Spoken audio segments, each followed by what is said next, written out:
Աշխատանք փնտրելն ու գտնելը ու աշխատանքի անցնելը հաճախ դժվար եւ հոգնեցուցիչ գործընթաց է։ Չկա աշխատանքային շուկա, մասնագետներն էլ ավելի հաճախ փնտրում են ծանոթների եւ ընկերների շրջանում։ Սակայն 1001-ն ու օնլայն աշխարհը այս հարցում օգտակար եղան։ Այսօր գործում են բազմաթիվ կայքեր, որոնց միջոցով դուք կարող եք գտնել աշխատանք եւ իմանալ ինչ են առաջարկում գործատուները, ընդ որում ոչ միայն Հայաստանում։ Ինչ եւ ինչպես փնտրել, պարզել է ինտերակտիվը։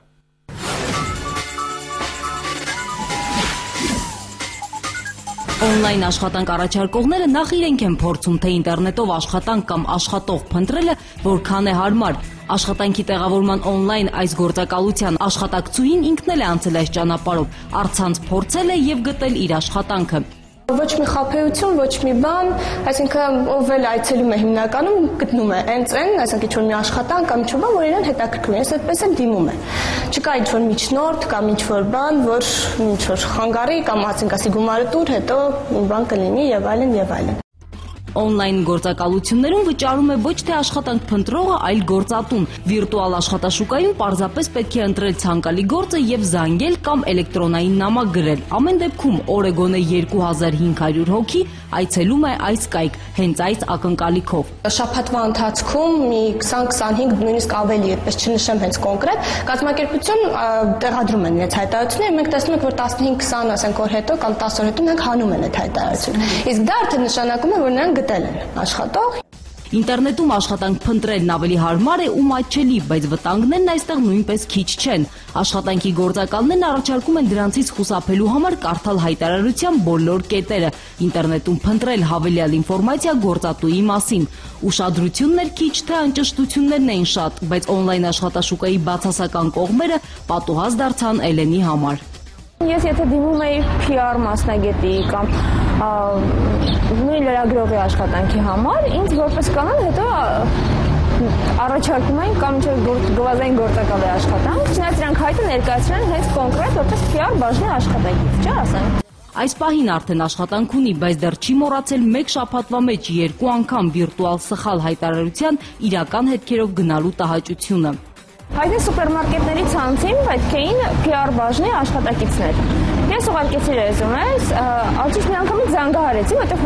հեռախոսահամար կար նշված։ Զանգահարեցի, ինձ մի անգամից ասել է, եկեք վաղը կոնկրետ առավոտյան հարցազրույցի։ Ոգևորված հագնվեցի, առողջ չտարտնեցի, գնացի հարցազրույցի, բայց ոչ թե սուպերմարկետների ցանցի համար էր դա, այլ լրիվ ինչ-որ ուրիշ բան, չէ՞, բիլիարդի հետ կապված ինչ-որ ակումբ։ Ընդհանրապես ոչ մի կապ չուներ, որտեղ ես նույնիսկ էկրաններից այդ հայտը նայեցի, ինձ թվաց, որ ես եմ սխալվել, բայց նույն բանն է։ Արմանն իր աշխատակիցներին փնտրել եւ գտել է ինտերնետով։ Հիմա արդեն այս նույն հարցում օգնում է մյուսներին։ Զգուշացնում է, թե ինչի մասին են սովորաբար լռում ոչ օնլայն գործակալություններում։ Սկզբից ինչ-որ նենց գրավիչ պայմաններ են առաջարկում եւ երբ որ երկրորդ, երրորդ, չորրորդ փուլում հասնում արդեն մի էտապի, որ արդեն թվում է թե մոտիկա է դա, ասենք նպատակ իրականացումը, այդ ժամանակ ուզում են ոչ շատ գումար $10, $20, $30 փոխանցել եւ այդ միջոցով անում են։ Հաշվապահները, մենեջերները, թարգմանիչներն ու գովազդային գործակալները, ինչպես իրական, այնպես էլ վիրտուալ գործակալություններում ամենապահանջված մասնագիտություններն են։ Կարծիքը, թե օնլայն աշխատանք փնտրելը հարմար է հենց տեղեկատվական տեխնոլոգիաների ոլորտի մասնագետների համար, համապատասխանում է իրականությանը, բայց ոչ միշտ։ Հայտարարությունը կարդում է ինչ-որ մի աղջիկ տղա, զանգում է իր հորեղբորը կամ մորաքրոջը կամ տատիկին կամ մայրիկին կամ հարևանին, ասում է ասենց գործընթաց է եւ էլի աշխատում է այս տարբերակը։ 3 տարի արդեն շուկայում են, աշխատանք փնտրող մարդուն խորհուրդ են տալիս չմոռանալ, որ մրցակցությունը մեծ է, մեկ աշխատատեղի համար պայքարում է առնվազն մի քանի տասնյակ մարդ։ Կարդալ յուրաքանչյուր պահանջ աշխատանքի եւ փորձել այդ ամեն պահանջի վերաբերյալ ունենալ ռեզումեում պատասխան։ Այսինքն, եթե գրված է, որ աշխատանք այս աշխատանքի համար պահանջում է կազմակերպված մարդ, որը ունի լավ շփման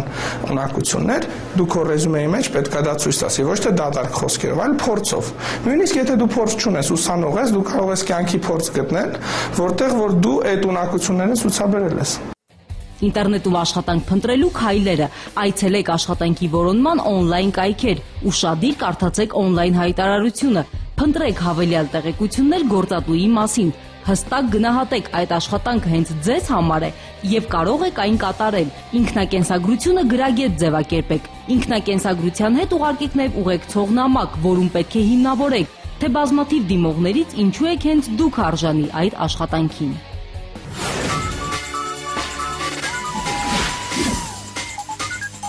Եվ մեր վերջին տեսանյութը ամեն շաբաթ ինտերակտիվը ներկայացնում է YouTube-ի ամենաշատ դիտված, քննարկված ու օրիգինալ վիդեոները։ Վանաձևի թիմի ընտրությամբ ինտերակտիվի խորհրդով ամենա-YouTube-ը հենց հիմա։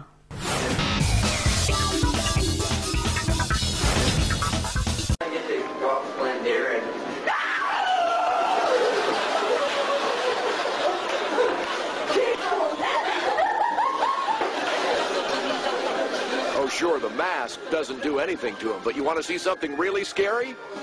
It's Dad!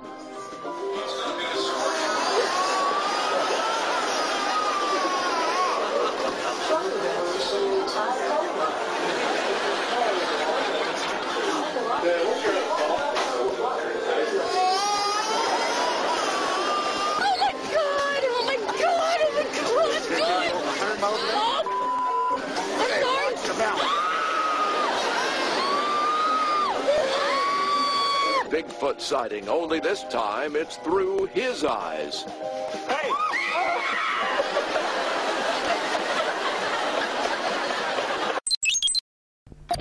Ամեն շաբաթ օրը 16:30-ին դիտեք վիրտուալի եւ ինտերնետի մասին պատմող Վանաձևի նախագիծը ինտերակտիվ 1001-ի ռիթմը։ Մենք բաց ենք առաջարկների թեմաների համար օնլայն եւ օֆլայն։ Ինտերակտիվ եղեք։ Կհանդիպենք հաջորդ շաբաթ։